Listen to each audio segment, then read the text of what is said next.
اعوذ باللہ من الشیطان الرجیم، بسم اللہ الرحمن الرحیم۔ گوشہ حدیث کے ناظرین، السلام علیکم ورحمۃ اللہ وبرکاتہ۔ رمضان المبارک میں معمولات نبوی صلی اللہ علیہ وآلہ وسلم۔ رمضان المبارک کے ماہ سعید میں حضور نبی کریم رؤوف الرحیم صلی اللہ علیہ وآلہ وسلم کے معمولات عبادت و ریاضت میں عام دنوں کی نسبت کافی اضافہ ہو جاتا تھا۔ اللہ تبارک و تعالیٰ کی خشیت اور محبت اپنے عروج پر ہوتی۔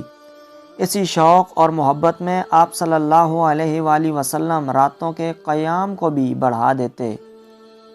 آج کی اس ویڈیو میں حضور نبی کریم رؤوف الرحیم صلی اللہ علیہ وآلہ وسلم کے انہی معمولات کا ذکر کیا جا رہا ہے تاکہ ہم بھی آپ صلی اللہ علیہ وآلہ وسلم کے اسوہ پر عمل کر کے اس مہینے کی برکتوں اور سعادتوں کو لوٹ سکیں۔ معمولات مصطفیٰ صلی اللہ علیہ وآلہ وسلم کا اجمالی جائزہ۔ اجمالی طور پر حضور اکرم صلی اللہ علیہ وآلہ وسلم کے معمولات رمضان المبارک کو یوں بیان کیا جا سکتا ہے: صیام رمضان۔ اس سے مراد ماہ رمضان کے دوران اپنے اوپر روزوں کی پابندی کو لازم ٹھہرا لینا ہے۔ قیام رمضان۔ رمضان المبارک کی راتوں میں نماز تراویح، تسبیح و تحلیل اور کثرت سے ذکر و فکر میں مشغول رہنا۔ ختم قرآن۔ دوران ماہ رمضان المبارک مکمل قرآن پاک کی تلاوت کا معمول۔ اعتکاف۔ ماہ مبارک کے آخری عشرے میں بنیت اعتکاف مسجد میں بیٹھنا۔ نماز تہجد۔ سال کے بقیہ مہینوں کی نسبت رمضان المبارک میں نماز تہجد کی ادائیگی میں زیادہ انہماک و ذوق و شوق کا مظاہرہ۔ صدقہ و خیرات۔ حضور نبی کریم رؤوف الرحیم صلی اللہ علیہ وآلہ وسلم اس مہینے میں عام مہینوں کی نسبت صدقہ و خیرات میں بھی کثرت کیا کرتے تھے۔ ماہ رمضان المبارک اور معمولات نبوی صلی اللہ علیہ وآلہ وسلم۔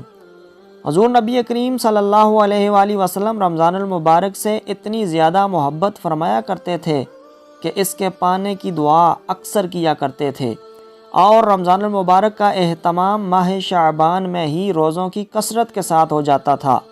حضور نبی کریم صلی اللہ علیہ وآلہ وسلم ماہ رجب کے آغاز کے ساتھ ہی یہ دعا اکثر فرمایا کرتے تھے۔ حضرت انس بن مالک رضی اللہ تعالی عنہ سے مروی ہے کہ جب رجب المرجب کا مہینہ شروع ہوتا تو حضور صلی اللہ علیہ وآلہ وسلم یہ دعا فرمایا کرتے تھے: اے اللہ، ہمارے لیے رجب اور شعبان بابرکت بنا دے اور ہمیں رمضان نصیب فرما۔ رمضان المبارک کا چاند دیکھنے کی دعا۔ حضور نبی کریم صلی اللہ علیہ وآلہ وسلم جب رمضان المبارک کا چاند دیکھتے تو فرماتے: یہ چاند خیر و برکت کا ہے، یہ چاند خیر و برکت کا ہے، میں اس ذات پر ایمان رکھتا ہوں جس نے اے چاند تجھے پیدا فرمایا۔ رمضان المبارک کو خوش آمدید کہنا۔ حضور نبی کریم صلی اللہ علیہ وآلہ وسلم اس مبارک مہینے کا خوش آمدید کہہ کر استقبال کرتے۔ آپ صلی اللہ علیہ وآلہ وسلم نے سوالیہ انداز کے ذریعے صحابہ اکرام رضوان اللہ تعالیٰ علیہم اجمعین سے رمضان المبارک کے استقبال کے بارے میں پوچھ کر اس مہینے کی برکت کو مزید واضح کیا۔ جب رمضان المبارک کا مہینہ آتا تو حضور صلی اللہ علیہ وآلہ وسلم صحابہ اکرام سے دریافت کرتے: تم کس کا استقبال کر رہے ہو اور تمہارا کون استقبال کر رہا ہے؟ یہ الفاظ آپ نے 3 دفعہ فرمائے۔ اس پر حضرت عمر رضی اللہ تعالی عنہ نے عرض کیا: یا رسول اللہ صلی اللہ علیہ وآلہ وسلم، کیا کوئی وحی اترنے والی ہے یا کسی دشمن سے جنگ ہونے والی ہے؟ حضور صلی اللہ علیہ وآلہ وسلم نے فرمایا: نہیں، ایسی کوئی بات نہیں ہے، تم رمضان المبارک کا استقبال کر رہے ہو جس کی پہلی رات تمام اہل قبلہ کو معاف کر دیا جاتا ہے۔ سحری و افطاری کا معمول۔ رمضان المبارک میں پابندی کے ساتھ سحری و افطاری بے شمار فوائد و فیوز و برکات کی حامل ہے۔ حضور صلی اللہ علیہ وآلہ وسلم روزے کا آغاز سحری کے کھانے سے فرمایا کرتے تھے۔ حضرت انس بن مالک رضی اللہ تعالی عنہ سے مروی ہے کہ حضور صلی اللہ علیہ وآلہ وسلم نے فرمایا: سحری کھایا کرو کیونکہ سحری میں برکت ہے۔ ایک دوسری حدیث میں حضور صلی اللہ علیہ وآلہ وسلم نے اہل کتاب اور مسلمانوں کے روزے کے درمیان فرق کی وجہ بیان کرتے ہوئے ارشاد فرمایا۔ حضرت ابو قیس رضی اللہ تعالیٰ عنہ نے حضرت عمرو بن عاص رضی اللہ تعالیٰ عنہ سے روایت کیا ہے کہ رسول اللہ صلی اللہ علیہ وآلہ وسلم نے فرمایا، ہمارے اور اہل کتاب کے روزوں میں سحری کھانے کا فرق ہے۔ حضور صلی اللہ علیہ وآلہ وسلم نے ارشاد فرمایا، سحری سراپائے برکت ہے، اسے ترک نہ کیا کرو۔ حضور صلی اللہ علیہ وآلہ وسلم نے یہ بھی فرمایا کہ سحری کرنے والے پر اللہ کی رحمتیں ہوتی ہیں۔ اللہ تبارک و تعالیٰ اور اس کے فرشتے سحری کرنے والوں پر اپنی رحمتیں نازل کرتے ہیں۔ روزے میں سحری کو بلا شبہ بہت اہم مقام حاصل ہے۔ روحانی فیوز و برکات سے قطع نظر سحری دن میں روزے کی تقویت کا باعث بنتی ہے۔ حضور صلی اللہ علیہ وآلہ وسلم نے امت کو تلقین فرمائی ہے کہ سحری ضرور کھایا کرو، خواہ وہ پانی کا ایک گھونٹ ہی کیوں نہ ہو۔ آپ صلی اللہ علیہ وآلہ وسلم کا یہ معمول تھا کہ سحری آخری وقت میں تناول فرمایا کرتے تھے۔ گویا سحری کا آخری لمحات میں کھانا حضور صلی اللہ علیہ وآلہ وسلم کی سنت ہے۔ فرمان رسول صلی اللہ علیہ وآلہ وسلم ہے کہ دن کو قیلولہ کر کے رات کی نماز کے لیے مدد حاصل کرو اور سحری کھا کر دن کے روزے کی قوت حاصل کرو۔ امام نووی رحمۃ اللہ تعالیٰ علیہ سحری میں برکت کے فوائد کے حوالے سے لکھتے ہیں کہ سحری میں برکت کی وجوہات ظاہر ہیں، جیسا کہ یہ روزے کو تقویت دیتی ہے اور اسے مضبوط کرتی ہے۔ اس کی وجہ سے روزے میں زیادہ کام کرنے کی رغبت پیدا ہوتی ہے۔ یہ بھی کہا جاتا ہے کہ اس کا تعلق رات کو جاگنے کے ساتھ ہے اور یہ وقت ذکر اور دعا کا ہوتا ہے، جس میں اللہ کی رحمتیں نازل ہوتی ہیں اور دعا اور استغفار کی قبولیت کا یہ وقت ہوتا ہے۔ سحری کرنے میں تاخیر اور افطاری کرنے میں جلدی حضور صلی اللہ علیہ وآلہ وسلم کی زندگی کا معمول رہا ہے، جس کے راوی حضرت سہل بن سعد ہیں۔ آپ فرماتے ہیں کہ رسول اللہ صلی اللہ علیہ وآلہ وسلم نے فرمایا، میری امت کے لوگ بھلائی پر رہیں گے جب تک وہ روزہ جلد افطار کرتے رہیں گے۔ اسی طرح دوسری حدیث مبارکہ میں حضور صلی اللہ علیہ وآلہ وسلم نے ارشاد فرمایا، جب تم میں سے کوئی اذان سنے اور برتن اس کے ہاتھ میں ہو تو وہ اپنی ضرورت پوری کیے بغیر اسے نہ رکھے۔ حدیث قدسی ہے کہ اللہ تبارک و تعالیٰ فرماتا ہے، میرے بندوں میں مجھے پیارے وہ ہیں جو افطار میں جلدی کریں۔ اس حدیث کا مطلب یہ ہے کہ جب تک اس امت کے لوگوں میں یہ دونوں باتیں یعنی افطار میں جلدی اور سحری میں تاخیر کرنا رہیں گی تو اس وقت تک سنت کی پابندی کے باعث اور حدود شرع کی نگرانی کی وجہ سے خیریت اور بھلائی قائم رہے گی۔ سحری میں تاخیر۔ حضور نبی کریم صلی اللہ علیہ وآلہ وسلم سحری تناول فرمانے میں تاخیر کرتے، یعنی طلوع فجر کے قریب سحری کرتے تھے۔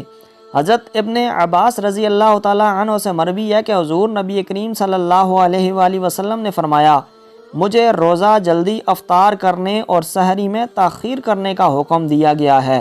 آپ صلی اللہ علیہ وآلہ وسلم کا یہ عمل یہودیوں کے برعکس تھا، جن کے ہاں سحری کرنے کا کوئی تصور نہیں تھا اور وہ افطاری کرنے کے معاملے میں آسمان پر ستاروں کے طلوع ہونے کا انتظار کیا کرتے تھے۔ حضور صلی اللہ علیہ وآلہ وسلم نے اس سے منع فرمایا ہے۔ صحابہ اکرام رضوان اللہ تعالیٰ علیہم اجمعین کا معمول بھی یہی تھا کہ وہ آفتاب غروب ہوتے ہی افطاری سے فارغ ہو جاتے تھے۔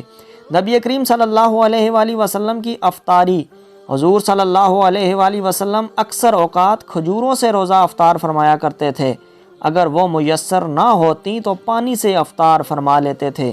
حضرت سلیمان بن عامر رضی اللہ تعالیٰ عنہ سے روایت ہے کہ نبی کریم صلی اللہ علیہ وآلہ وسلم نے ارشاد فرمایا، جب تم میں سے کوئی روزہ افطار کرے تو اسے چاہیے کہ کھجور سے کرے، کیونکہ اس میں برکت ہے۔ اگر کھجور میسر نہ ہو تو پانی سے، کیونکہ پانی پاک ہوتا ہے۔ معمول قیام رمضان۔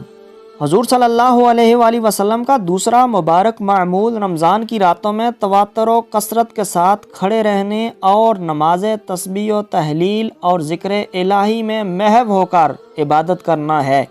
نماز کی اجتماعی صورت جو ہمیں تراویح میں دکھائی دیتی ہے، اسی معمول کا حصہ تھی۔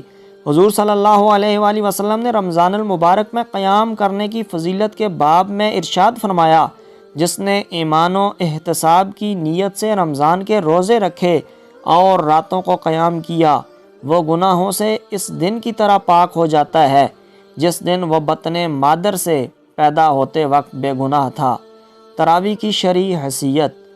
نماز تراویح کا سنت موقدہ ہونا حدیث مبارکہ سے ثابت ہے۔ حضور صلی اللہ علیہ وآلہ وسلم نے نماز تراویح مسجد میں باجماعت اور انفرادی طور پر گھر میں بھی ادا فرمائی۔ اس کا باجماعت ادا کرنا سنت کفایہ کے ذیل میں آتا ہے۔ بصورت دیگر موجودہ نماز تراویح خلفائے راشدین کی سنت بھی ہے جس نے اجماع امت کا درجہ اختیار کر لیا ہے۔ معمول ختم قرآن۔ رمضان المبارک کا مہینہ وہ مہینہ ہے جس میں قرآن مجید اتارا گیا۔ حضور صلی اللہ علیہ وآلہ وسلم کا دوران رمضان المبارک ایک بار ختم قرآن کا معمول تھا اور آپ صلی اللہ علیہ وآلہ وسلم نے امت کو بھی اسی اعتدال پر چلنے کی تعلیم و تلقین فرمائی ہے۔ رمضان المبارک کے دوران نماز تراویح میں کم از کم ایک بار قرآن مجید فرقان حمید مکمل کرنے کا اہتمام کیا جاتا ہے۔ قرآن حکیم روزانہ کتنی مقدار میں پڑھا جائے، اس بارے میں ائمہ و علماء فقہ کے فتاوی موجود ہیں۔ حضرت امام اعظم کے نزدیک فی رکعت تراویح میں کم از کم 10 آیات قرآنی کی تلاوت کی جائے۔ قرآن پاک کی کل آیات تقریباً 6000 ہیں اور ایک ماہ کے دوران ادا کردہ تراویح کی رکعتوں کی تعداد 600 بنتی ہے۔ اس حساب سے اگر روزانہ 10 سے 12 آیتیں تلاوت کی جائیں تو بآسانی ماہ رمضان المبارک میں ایک قرآن مجید مکمل ہو سکتا ہے۔ حضرت عمر فاروق رضی اللہ تعالی عنہ اس سے زیادہ قرآن پاک پڑھنے کے حق میں تھے اور روزانہ 20 سے 25 آیات تک تلاوت کرنے کے قائل تھے۔ معمول تہجد۔ رمضان المبارک کے دوران حضور اکرم صلی اللہ علیہ وآلہ وسلم کی نماز تہجد کی ادائیگی کے بارے میں معمول مبارک یہ تھا کہ آپ صلی اللہ علیہ وآلہ وسلم نماز تہجد میں 8 رکعت ادا فرماتے، جس میں وتر شامل کر کے کل 11 رکعتیں بن جاتی۔ تہجد کا یہی مسنون طریقہ آپ صلی اللہ علیہ وآلہ وسلم سے منسوب ہے۔ حضور صلی اللہ علیہ وآلہ وسلم نے ارشاد فرمایا، تم پر رات کا قیام یعنی کہ نماز تہجد لازمی ہے کیونکہ صالحین کا یہ عمل رہا ہے۔ نماز تہجد کے لیے نماز عشاء کے بعد کچھ دیر کے لیے سونا شرط اور مسنون ہے۔ یہی عمل افضل و مستحب ہے جو سنت صحابہ رضوان اللہ تعالی علیہم اجمعین اور سنت صالحین سلف سے ثابت ہے۔ بغیر نیند کے نماز تہجد کا ادا کرنا مکروہ ہے۔ کثرت صدقات و خیرات۔ حضور نبی کریم صلی اللہ علیہ وآلہ وسلم کی عادت مبارکہ یہ تھی کہ وہ صدقہ و خیرات کثرت کے ساتھ کیا کرتے تھے۔ کوئی سوالی ان کے در سے خالی نہیں لوٹتا تھا۔ رمضان المبارک میں صدقہ و خیرات کی مقدار باقی مہینوں کی نسبت اور زیادہ بڑھ جاتی۔ اس ماہ صدقہ و خیرات میں اتنی کثرت ہو جاتی کہ ہوا کے تیز جھونکے بھی اس کا مقابلہ نہ کر سکتے۔ حضرت ابن عباس رضی اللہ تعالی عنہ سے مروی ہے کہ جب رمضان المبارک کا مہینہ شروع ہو جاتا تو آپ صلی اللہ علیہ وآلہ وسلم کی سخاوت کا مقابلہ تیز ہوا بھی نہ کر پاتی۔ معمول اعتکاف۔ رمضان المبارک میں حضور نبی کریم صلی اللہ علیہ وآلہ وسلم بڑی باقاعدگی کے ساتھ اعتکاف فرمایا کرتے تھے۔ زیادہ تر آپ صلی اللہ علیہ وآلہ وسلم آخری عشرے کا اعتکاف فرماتے۔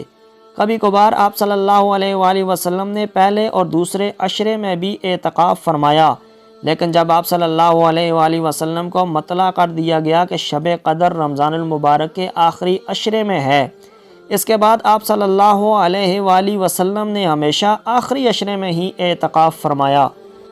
حضرت عائشہ صدیقہ رضی اللہ تعالی عنہا آپ صلی اللہ علیہ وآلہ وسلم کے معمول اعتکاف کا ذکر کرتے ہوئے فرماتی ہیں کہ نبی کریم صلی اللہ علیہ وآلہ وسلم رمضان المبارک کے آخری عشرے میں اعتکاف فرمایا کرتے تھے، یہاں تک کہ آپ صلی اللہ علیہ وآلہ وسلم اللہ تعالیٰ سے جا ملے۔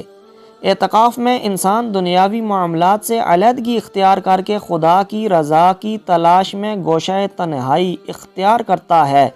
صوفیاء اکرام اور اولیاء اکرام حضور نبی کریم صلی اللہ علیہ وآلہ وسلم کی اسی سنت پر عمل کرتے ہوئے اپنی زندگی میں چلہ کشی کے عمل کو اختیار کرتے ہیں تاکہ وہ اس عمل کے ذریعے خدا کو راضی کر سکیں اور تزکیہ نفس کے مقام کو حاصل کر سکیں۔